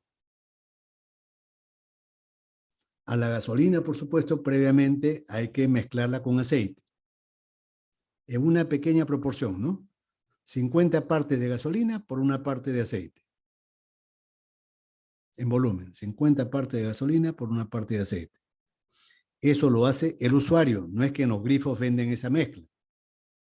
El usuario, cuando se abastece de gasolina, le echa al tanque un poquito de aceite, en esa proporción que indica el fabricante. ¿Está bien? Ahora, les había mencionado que este cárter es un cárter seco. Este cárter es seco. Pero además de ser seco, es hermético.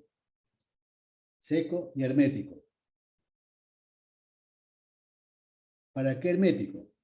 Para que cuando el pistón suba en esta carrera de compresión y se abra la lumbrera de admisión, esta lumbrera de admisión se abre, ¿por qué ingresa el aire al cárter? ¿Por qué creen ustedes que el aire ingresa al cárter sin necesidad de ningún compresor? Porque cuando sube el pistón, el volumen del cárter, ¿qué le pasa al volumen del cárter? Pregunta para ustedes, jóvenes. ¿Qué pasa cuando el pistón sube? ¿Qué le pasa al volumen del cárter? Aumenta. Aumenta. Y si el volumen aumenta, ¿qué le pasa a la presión? Disminuye. Disminuye. Disminuye hasta presiones de vacío. Y el vacío es el que se encarga de que entre la mezcla aire, gasolina y aceite. Pero eso se logra gracias a que el cárter es hermético. Si el cárter tuviese algún agujerito o algo por el estilo, ahí se pierde el vacío. Pero la gran ventaja es que el cárter es seco, no tiene aceite. El aceite entra con la gasolina. ¿Está bien? ¿Qué más? En la segunda figura, ¿qué pasa en la segunda figura? Se está produciendo la expansión de los gases al inicio. Claro, después se abre la lumbrera de escape, los gases comienzan a salir. Pero ¿qué cosa pasa en la parte inferior, en el cárter? ¿Qué le pasa a la mezcla del aire, más la gasolina, más el aceite? ¿Qué le pasa a eso? A esa mezcla que había ingresado en la parte anterior, en la fase anterior.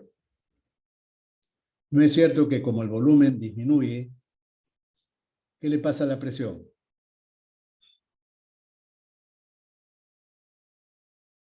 Cuando el pistón desciende y el volumen en el cárter disminuye, ¿qué le pasa a la presión? Aumenta. Aumenta. Esa mezcla se comprime. Y cuando el pistón llega cerca del punto muerto inferior, ¿qué le pasa a la lumbrera de transferencia? Se abre y permite la transferencia, como su nombre lo indica, permite la transferencia de esta mezcla del cárter a la cámara de combustión. ¿Está claro? Ahora, vean ustedes que en la cabeza del pistón hay un deflector. Este de acá, de esta forma, es el deflector. ¿Para qué sirve el deflector? Para obligar a la mezcla que sale del cárter y entra a la cámara de combustión, obligar a esa mezcla que suba. Y después, bueno, va a bajar, ¿no? Y va a tratar de escapar.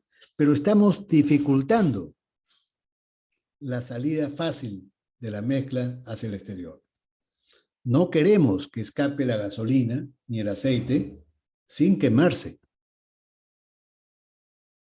Para eso le ponemos el deflector, para reducir la pérdida de gasolina con los gases de escape.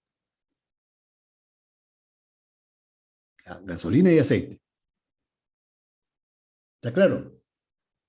Ahora, es decir, esa mezcla que queda encerrada acá, una vez que todas las lumbreras se cierran, vean ustedes, se cierra la lumbrera de escape, se cierra la lumbrera de admisión, se cierra la lumbrera de transferencia.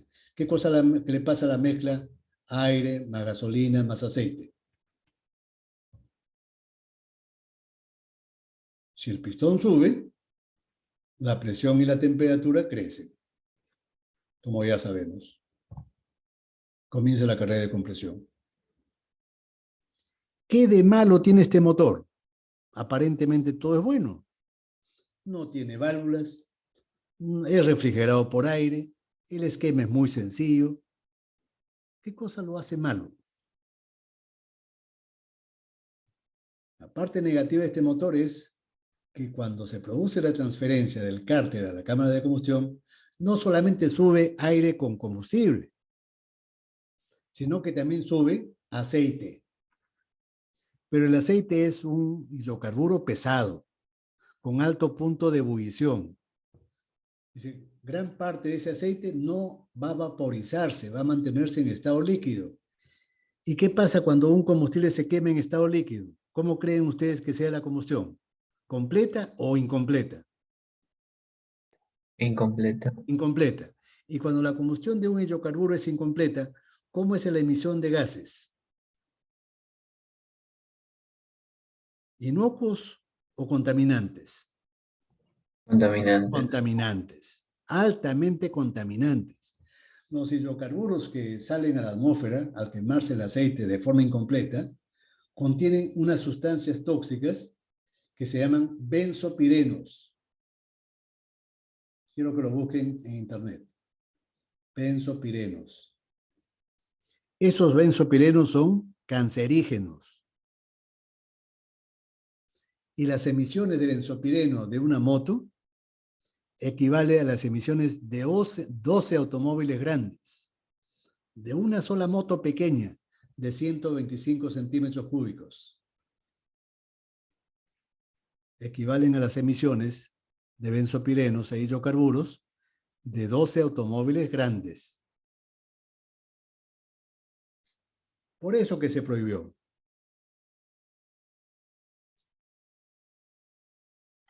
¿Está bien? Solamente se utilizan en máquinas portátiles. Ahora, les mencionaba hace unos minutos atrás de que el campo de aplicación natural de los motores de dos tiempos son o los motores muy pequeños o los muy grandes. Y en los motores muy grandes, el esquema de la estructura del motor es totalmente diferente. Es este esquema. ¿Qué diferencia hay? Vean ustedes, siguen habiendo lumbreras de admisión. Estas son las lumbreras de admisión. Aberturas en el monobloc, en la parte inferior. Lumbrera de admisión. Y generalmente tienen válvula de escape. Ahora, en la tercera figura, acá en esta, vean ustedes cuando ingresa el aire, generalmente son motores diésel, aire, el aire no ingresa al cárter, como en el caso anterior de los motores de motocicletas. ¿A dónde ingresa el aire? Directamente al cilindro. En ese momento vean ustedes que la válvula de escape también está abierta, ¿no? Y entonces el aire que ingresa a presión ayuda un poco a desalojar a los gases quemados. A ese proceso de desalojo se le llama barrido. Está bien el nombre, ¿no? El aire barre a los gases de escape. Claro, un poquito de aire también escapa, ¿no? Pero ahí no tenemos mucha pena porque el aire no nos cuesta. Y además no es contaminante como el aceite. En los motores de motocicletas sí perdíamos gasolina y perdíamos aceite. Y además eliminábamos aceite mal quemado, que produce benzopirenos. Acá no, acá el aire ingresa de frente al motor, no entra al cárter. Acá sí hay aceite, en el cárter sí hay aceite, como existen los demás motores. Ya no es un cárter hermético. ¿Está claro? Solamente es una bandeja de aceite.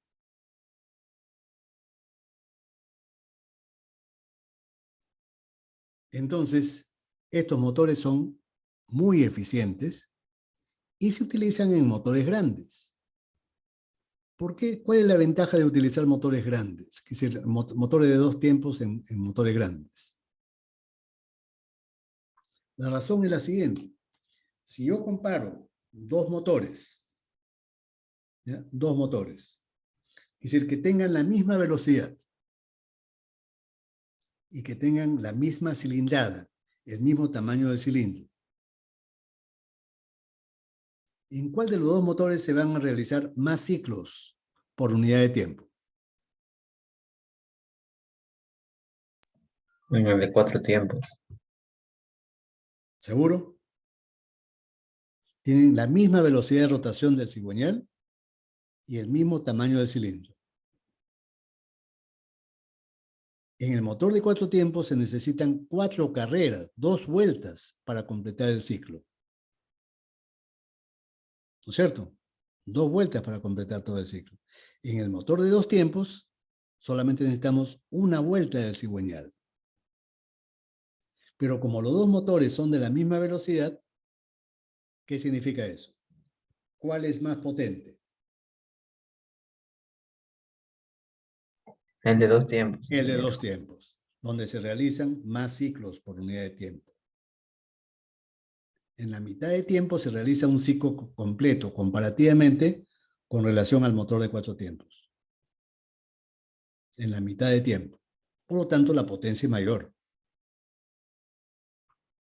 Ahora, ¿no creen ustedes que yo puedo aprovechar eso ventajosamente para que el motor de 2 tiempos sea más pequeño, con la misma velocidad, y aún así va a ser más potente que el motor grande de 4 tiempos? Es decir, al motor de 2 tiempos lo hago un poquito más pequeño, pero con la misma velocidad. ¿No es cierto que eso, qué cosa me va a permitir? Que los dos motores puedan tener la misma potencia, porque el motor de 2 tiempos lo estoy haciendo más pequeño. ¿Y por qué tiene la misma potencia? Porque en el motor de 2 tiempos los ciclos se hacen más rápido. ¿Qué ventajas tiene ese motor pequeño de 2 tiempos con respecto al grande?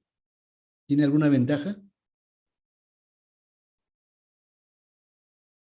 ¿No creen ustedes que va a pesar menos?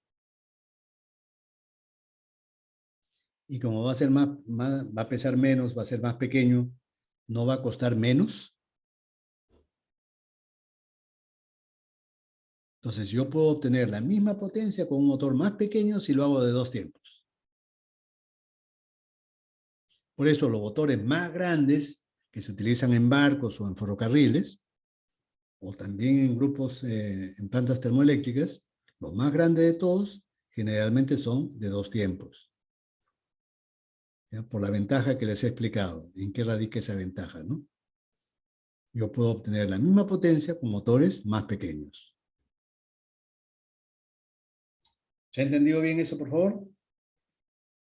Quiero que lo analicen bien en sus casas, ¿ya? Lo que acabo de decir, quiero que lo analicen bien.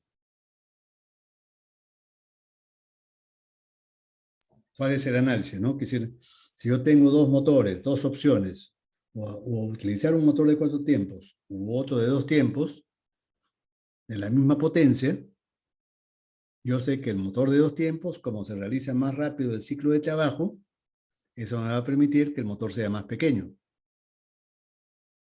Y van a producir la misma potencia. Pero al ser más pequeño va a ocupar menos espacio, va a tener menos peso y va a costar seguramente menos que el de 4 tiempos. En lo que acabo de decir, quiero que lo analicen. Ahora, ¿cómo es que el aire entra solo aquí?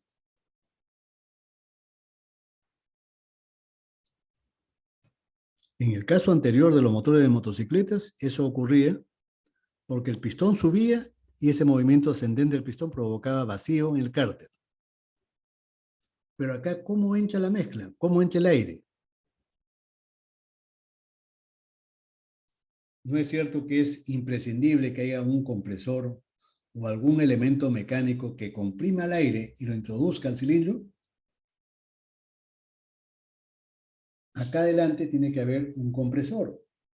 Acá adelante tiene que haber un compresor o una máquina que lo introduzca al aire, que lo comprima y que lo introduzca. Si no, no va a entrar. Ustedes saben que los fluidos se mueven gracias a la diferencia de presiones. Si no hay diferencia de presiones, el aire no ingresa. Ahora, ¿cuál es el compresor o la máquina que más se utiliza, más comúnmente se utiliza en estos motores? Se utiliza un compresor que se le llama soplador Roots.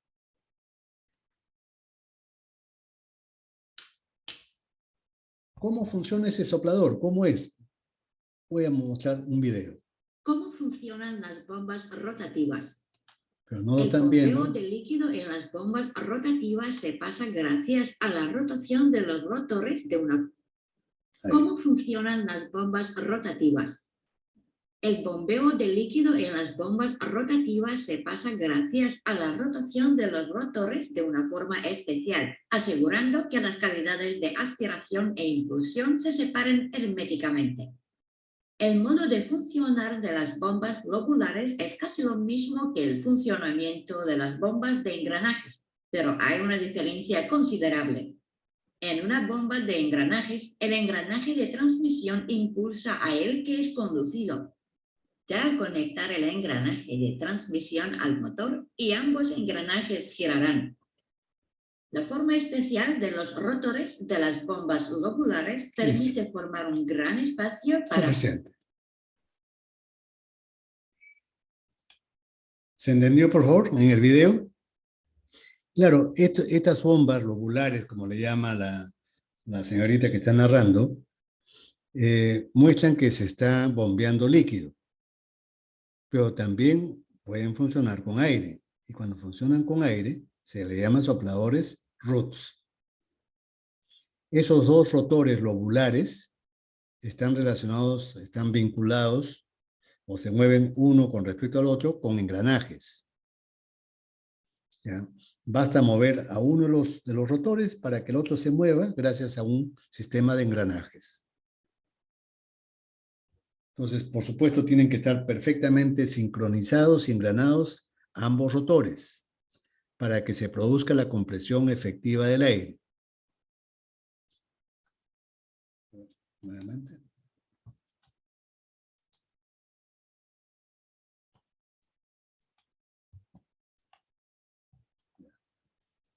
Entonces, esta es la zona de aspiración, esta es la zona de la parte izquierda de la zona de aspiración. Por aquí ingresa el aire del medio ambiente, el aire que succiona un poco este soplador, succiona un poquito de aire por el aumento del volumen, ¿no? Que el volumen aumenta y provoca una ligera succión. Entonces, cuando el aire queda atrapado en esta cavidad, al moverse los lóbulos, en una parte queda atrapado el aire, acá. Como ese volumen comienza a disminuir, ese volumen atrapado entre el lóbulo y la carcasa, si el volumen comienza a disminuir, ¿qué le pasa a la presión? La presión comienza a aumentar. Entonces, en la zona de impulsión, la presión a la salida es mayor que la presión atmosférica. Y con esa presión de salida, PS, ingresa el aire al cilindro del motor. ¿Por qué? Porque la presión es mayor que la atmosférica. La mayor parte de motores de dos tiempos grandes trabajan con estos sopladores Roots, pero también pueden utilizar turbocompresores. Es menos frecuente, no es tan usual, pero también uno puede encontrar motores sobrealimentados con turbocompresor en dos tiempos en motores grandes. Pero lo más común y corriente es utilizar un soplador Roots. ¿Quién mueve al soplador Roots? Porque solo no se va a mover. Tampoco tiene un motor eléctrico que lo mueva. ¿Quién lo mueve? El soplador Roots está engranado o articulado con el propio cigüeñal. El cigüeñal del motor es quien arrastra, quien mueve a estos rotores. ¿Ya? Estos rotores giran porque uno de ellos está engranado o articulado con el cigüeñal a través de un sistema de transmisión. El motor mismo se encarga de mover estos rotores. Ya pueden haber lóbulos, por ejemplo, de 3 lóbulos, rotores de 3 lóbulos, ¿no? Generalmente son de 2, pero aquí tenemos 3, ¿no? 1, 2, 3. Zona de impulsión, zona de aspiración, zona de impulsión.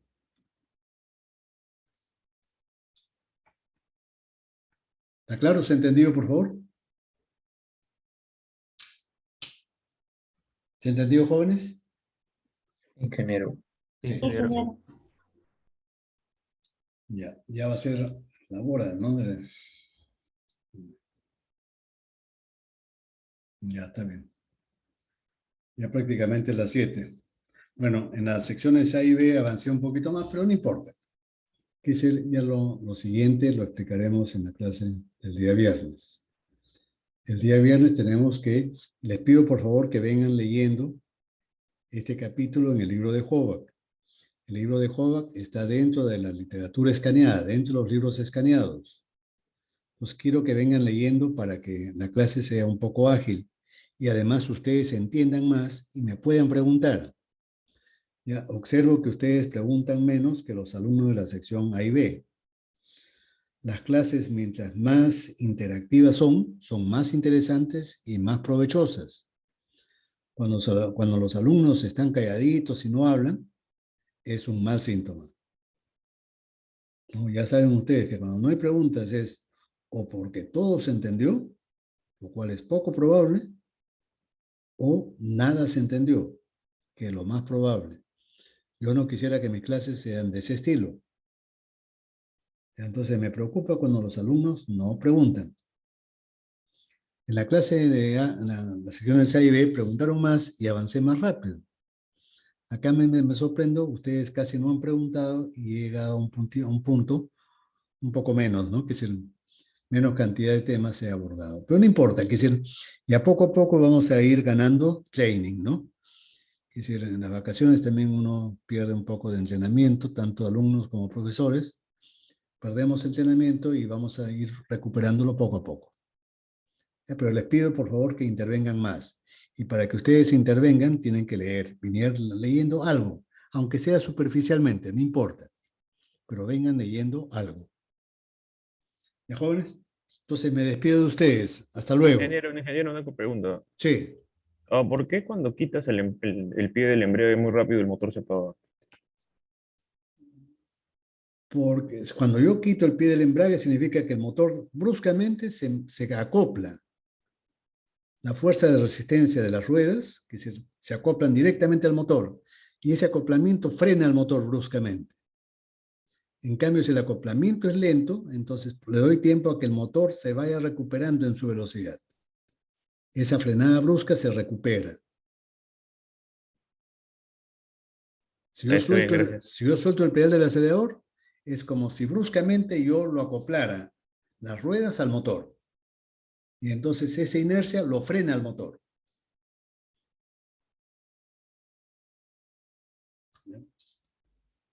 Entonces, con eso me despido, jóvenes. Hasta luego. ¿Ya? Buenas noches con todos. No, ingeniero. Buenas noches, ingeniero. Hasta luego con todos. Muchas gracias.